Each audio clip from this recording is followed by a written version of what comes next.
The richest man I ever met lived in a $9 million home. The most miserable man I ever met lived right next door to him.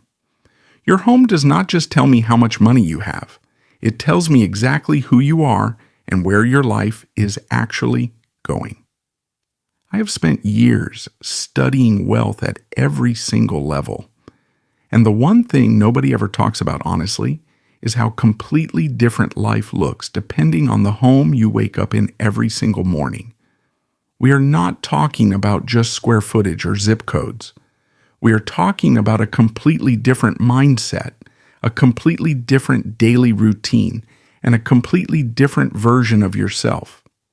Because at $600 a month, your home is a constant source of stress. At $10,000 a month, your home becomes a source of real pride. And at $10 million, your home becomes a machine, quietly working for you while you sleep. Today I am walking you through every single level of wealth and exactly what your home looks like at each one. From the person counting pennies in a studio apartment, all the way up to the person who never checks a price tag in their entire life. And I promise you this, by the time this video ends, you will never look at your own home or your neighbor's home the same way ever again. Let us begin right now. Level 1, surviving. This is where most Americans begin, and unfortunately, where far too many of them stay for their entire working lives. At this level, you are not choosing where you live. You are surviving where you can afford. The average rent at this income level is somewhere between $600 and $900 a month. That is a studio apartment, a shared unit, or a basement room in someone else's house. And I want you to picture this clearly. You wake up every morning, and the first thing you feel is not comfort. It is pressure. Because that rent is due in 3 weeks, and your paycheck barely covers it, let alone anything else. The kitchen is small, the walls are thin, there is no dining room, no backyard, no quiet space to think clearly about your future. And here is the painful truth most people never say out loud. When your environment feels like a trap, your mind starts thinking like someone who is trapped. Studies show that people living in cramped, stressful environments make worse financial decisions, not because they are less intelligent, but because chronic stress literally reduces your ability to think long term. This is why escaping level 1 is not just about earning more money. It is about changing the environment that is quietly shaping every decision you make every single day. Level 1 does not just limit your space, it quietly limits your entire thinking. Level 2, middle class. This is where life starts to feel slightly more stable, but still nowhere near where you want to be. At this income level, you are probably renting a 1 or 2 bedroom apartment for around $1,200 to $1,800 a month. Maybe you have taken your first step into home ownership with a starter home priced between $180,000 and $250,000. And I want you to notice something important here. For the first time in your financial life, your home actually has a bedroom door. It has a kitchen with counter space, maybe even a small backyard or a garage. These things sound simple, but psychologically they change you. Because when you have a dedicated space to rest, a space to cook, and a space to think, your brain starts operating differently. You start planning ahead instead of just surviving. But here is where level 2 becomes dangerous. Because just when life starts to feel comfortable, most people stop pushing. The rent is manageable. The home feels good enough. And that word, good enough, is the most expensive phrase in the English language. At level 2, the mortgage or rent is still consuming roughly 35 to 40% of your monthly income. You are not drowning, but you are not building real wealth either. You are simply maintaining.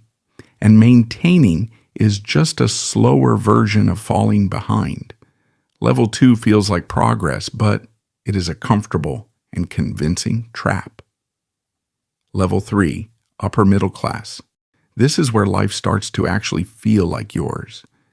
At this income level, you own a home worth between $400,000 and $800,000. You have a proper dining room. You have a dedicated home office. The garage fits 2 cars, and the backyard has space for your kids, your dog, or just peace. And here is what changes most profoundly at this level. For the first time, your home is not a source of stress. It is a source of identity. You feel proud when you pull into your driveway. You feel comfortable inviting people over. Your home finally matches the version of yourself you have been working toward. But level 3 also comes with a hidden financial risk most people overlook. Because these homes cost far more than just the mortgage.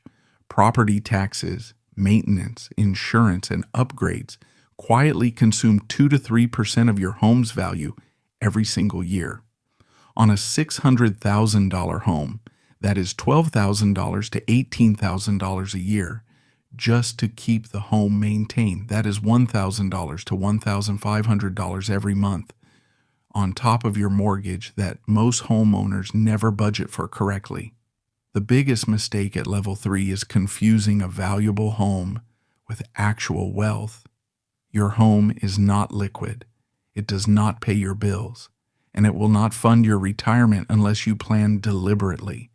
Level 3 feels like real success, but it is only the beginning of actual wealth. Level 4 and 5, the wealthy. This is where everything you assumed about wealth gets completely rewritten. At level 4, your home is worth between $1 million and $3 million. You are no longer buying based on what you can afford. You are buying based entirely on what serves your life best. The home has a dedicated gym, a home theater, and a chef's kitchen with appliances. For the first time, your home has staff, a cleaner twice a week, a gardener, people whose only job is maintaining the environment you live in. But here's what surprises most people at this level. The house stops feeling impressive very quickly. Because the home is no longer the achievement. The home is simply your tool.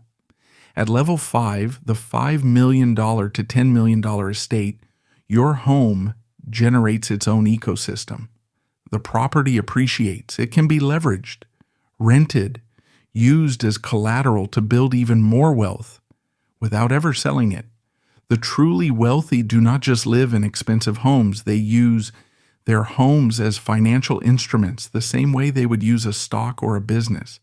And that is the real lesson of this entire video. The goal was never just a bigger house. The goal is a life where your home works for you, not the other way around, because that is the real difference between someone who simply owns a home and someone who truly understands real wealth. Hey, if this video gave you something to think about, that's exactly why I make these every single day. Most of this stuff nobody ever teaches you, and I just think that needs to change. So if you got value today, hit subscribe.